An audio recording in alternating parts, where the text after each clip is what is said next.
Sveiki gyvi! Šiandieną parodys, kaip pasigaminti labai skanų mėsainį neišeinant iš namų.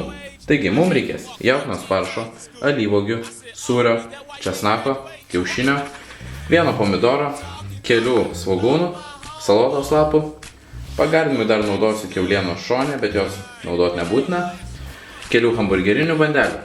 Iš padažų mums reikės Worcesterio padažo, sojos padažo, garstyčių, kečupo, majonezo ir žinoma druskos ir pipirų. Pirmiausia, susmulkiname svogūną ir česnakus.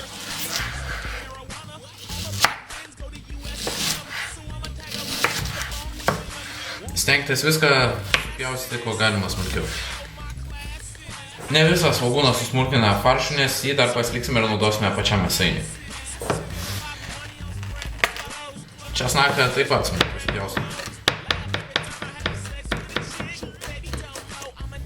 Dabar viską sudedame į faršą ir gerai išmaišome.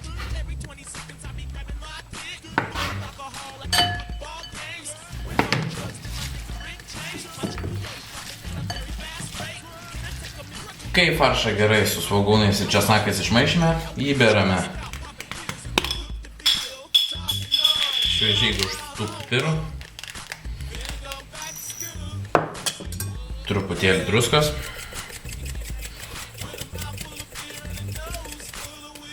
ir tą galime pilti padažus. Pirmiausia, pilame Worcesterio padažą. Atsargiai nepadauginkite jo, nes jis pakankamai aitrus.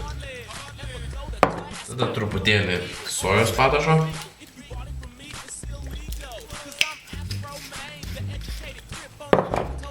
Garstyčių. Kadangi aš garstyčių nelabai mėgstu, tai pilu jų nedaug. Kečupo.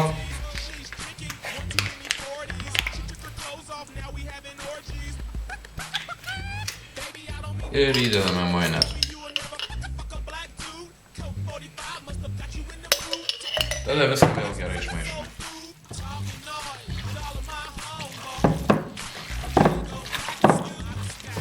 Kai sumaišome faršą su padažais, įmušame vieną kiaušinį ir dar kartą viską sumaišome.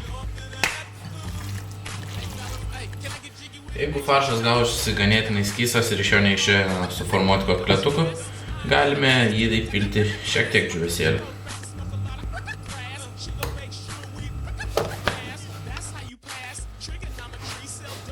Kai padarėme faršą, iš jo suformuojame tokius kotletukus ir dedame į keptuvę.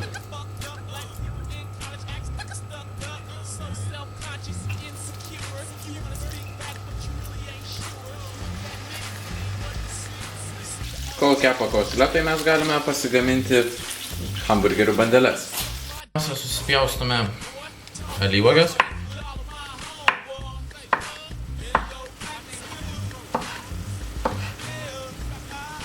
Alyvuogių ypatingai smulkiai pjaustyti nebūtina. Tada marinuoto agurkėlį, jo pamiršau paminėti, kad dar mums ir jų reikės.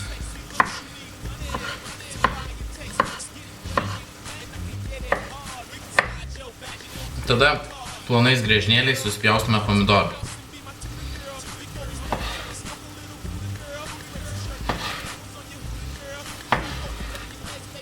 Kai viską suspjausime, vieną bandelės pusę ištepame kečupu.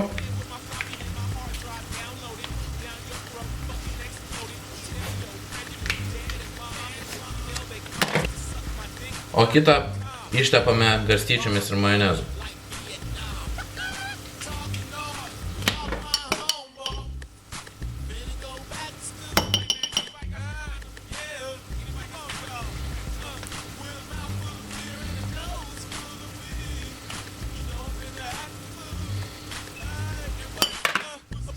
Tada dedame salotą.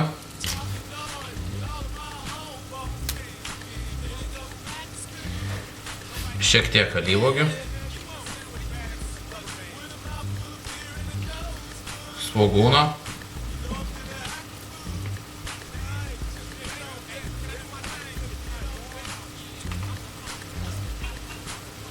Ir sūrį.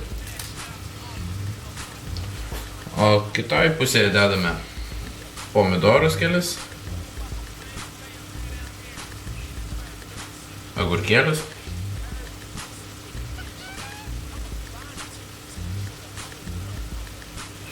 Ir dar vieną sūrio gabaliuką.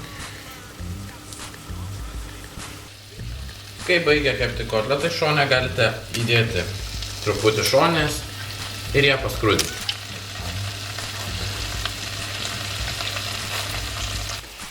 Kai šonė apskrudo, ją dedame ant bandelės.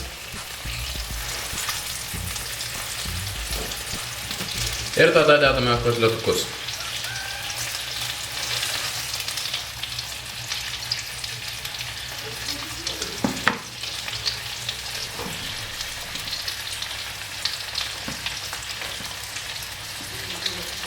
Štai du puikūs skanūs naminiai mėsainiai. Pabandykit, tikrai nepasigailėsit. Skanaus.